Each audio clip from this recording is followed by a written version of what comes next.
சாட்டியோட இந்த வீடியோ நான் விட்டுட்டேன்னு நினைக்கிறேன். இந்த வீடியோவை பாருங்க. கொஞ்சம் ரத்த கொதிப்பு இருக்கிறவங்க பார்க்க தேவையில்ல. அப்படி பார்க்கணும்னு நினைச்சீங்கன்னா ஃபேன் கீழே உட்காந்து பாருங்க. இப்போ வீடியோ பார்க்கலாம். நான் அன்னைக்கு எப்போதுமே அஜித் ரசிகர் தான். 2018லயே ஒரு ஊடகத்துக்கு கொடுத்த பேட்டியில நான் தெளிவா சொல்றேன், நான் அஜித் ரசிகன், அஜித் வெறியன். பெருசா போய்கிட்டு இருக்கு. அஜித் குமாருக்கும் பசுமந்தி ஐயாவுக்கு என்ன சம்பந்தம்? அவன் அவருடைய ரத்தமா உறவா சொந்தமா? அவன் மலையாளி, சொந்தமா அவன் மலையாளி. அவன் எதுக்கு நீ கொண்டாடுற? வேதாளம் படம் வந்துச்சுன்னு அவன் சூடத்தை ஏத்துறான்.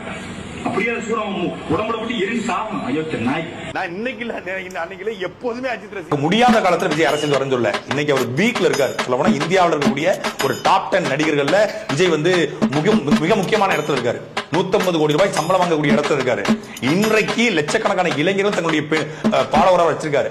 கடைசியா நடிச்ச 5 படம் ஓடல. கடைசியா துப்பாக்கி ஓடிச்சு. அதுக்கப்புறம் எந்த படம் ஓடிச்சு?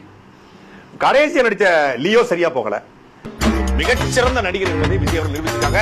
ஃபிட்னஸ் இந்த படத்துல விஜய்க்கு ரொம்ப பிடிச்சது அவருடைய ஃபிட்னஸ். எல்லா படங்களுமே ஃபிட்னஸ் இருப்பாரு. இந்த படத்துல இன்னும் அந்த உடம்ப இருக்காரு. இப்ப 48 வயசுலயும் உடம்பு நம்ம ஆரோக்கியமா வச்சிருந்தோம்னா, நல்ல உடற்பயிற்சி பண்ணா ஃபிட்டா இருக்க முடியும் அப்படிங்கிற இளைஞருக்கு ஒரு ரோல் மாடலா விஜய் இருக்காரு. உண்மையிலேயே விஜய் ரசிகர்கள் இந்த படத்தை திரையரங்களை கொண்டாடி தீர்க்கிறாங்க. அதுல எந்த மாற்று கருத்தும் கிடையாது. நடிப்பா விஜய் சின்ன சின்ன ரியாக்ஷன், கியூட் ரியாக்ஷன், விஜய்க்குள்ள இருக்கக்கூடிய ஒரு நடிப்பாற்றலை இந்த படத்துல இன்னும் அடுத்த கடந்து கொண்டு போயிருக்காரு அப்படின்னு சொல்லலாம்.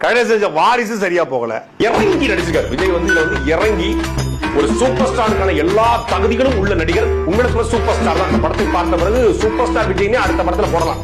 ஒரு காலத்துல அவங்க இருந்தாங்க. இன்னைக்கு தமிழ் சினிமாவோட சூப்பர் ஸ்டார் விஜய் அப்படிங்கிற இந்த வாரிசு திரைப்படத்தின் மூலமாக நிரூபிச்சிருக்காரு. உண்மையிலே தயாரிப்பாளர் தில்ராஜ் சூப்பர் ஸ்டார் ஏன் சொன்னாரு அப்படிங்கிறத இந்த படத்தை எல்லாரும் பார்த்த பிறகு உணர்வு. எங்க அம்மா மேல சத்தியமா என்ன